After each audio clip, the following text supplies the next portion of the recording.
What is stopping us from going to Mars? The short answer, money. Since the Apollo era, space programs have been highly sensitive to political change. Long-term and costly projects often get shelved or delayed, making the dream of reaching Mars seem so distant.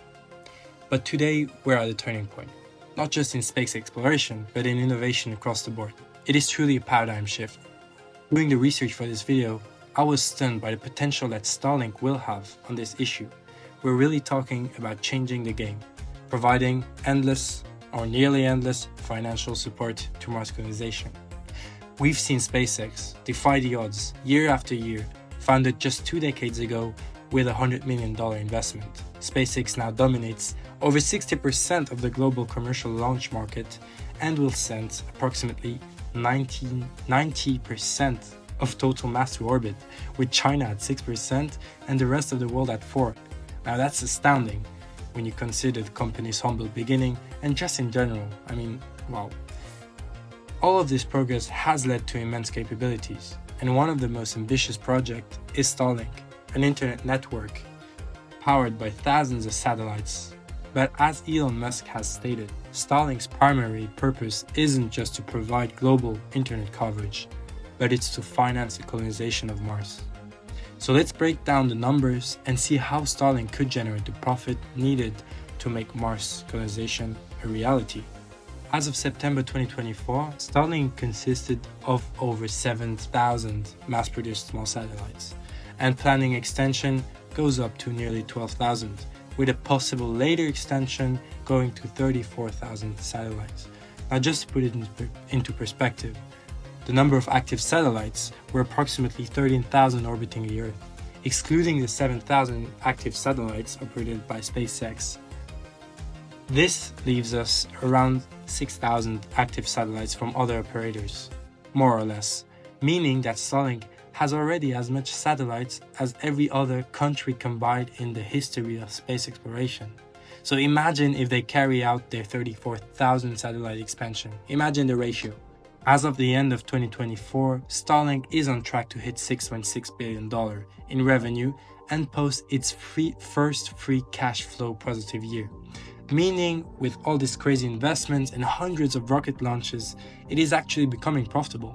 And $6.6 billion in revenue is up 80% from 2023, just to show you the rate of growth. It also surpassed 4 million subscribers in May 2024.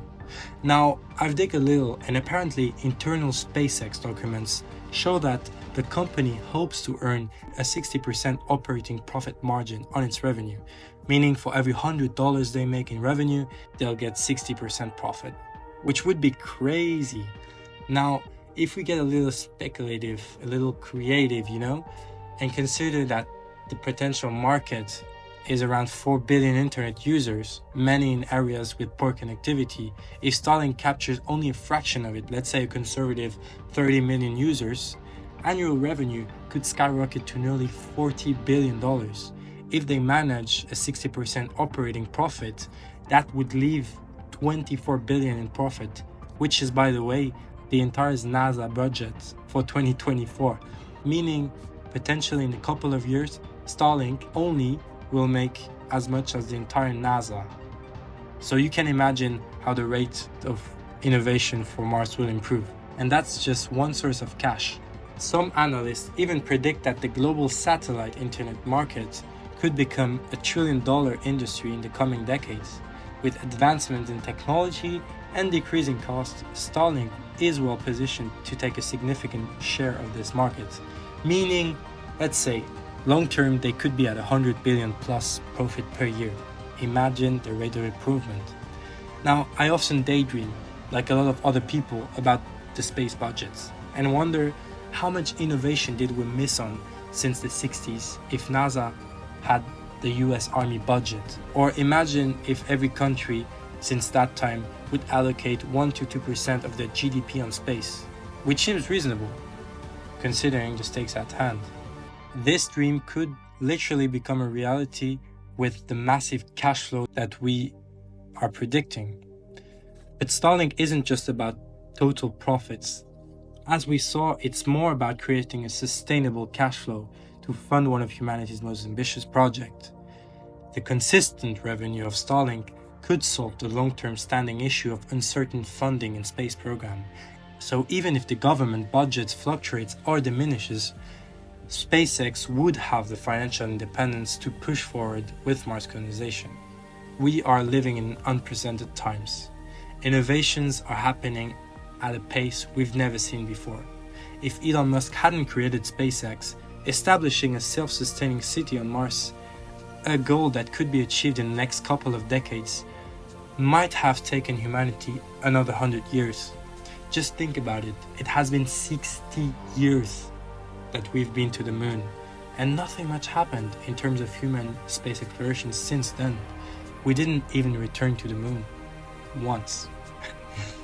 By the way guys, I'm just starting on YouTube, so if you enjoyed this video and want to support me, please consider liking and subscribing to this channel. I'd also love to hear your thoughts, so leave a comment with any constructive critiques. I'll be improving my video based on your feedback. But back to the topic.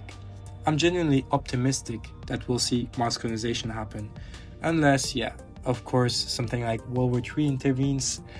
And I think Starlink provides the perfect cash stream for SpaceX. With potential revenue in the tens of billions of dollars per year, it could finance potentially the entire Mars project. Now, as I said, the pace of innovation in the last decade has been truly crazy, and I really believe that we can't even comprehend how fast things will go from now. We are on an exponential curve, and the part of the curve right here when it appears to be vertical and will only tend to be more vertical from here. So let's just hope World War III doesn't happen and hope that Starlink succeeds, which I'm very optimistic for. Now, if all of this happens, then we could see Mars colonization begin as early as next decade or even the end of this decade. And with that, I'll end this video. I want to thank you for watching, and I hope I'll see you soon. Well, if you subscribe, I mean, that's how it works, I guess.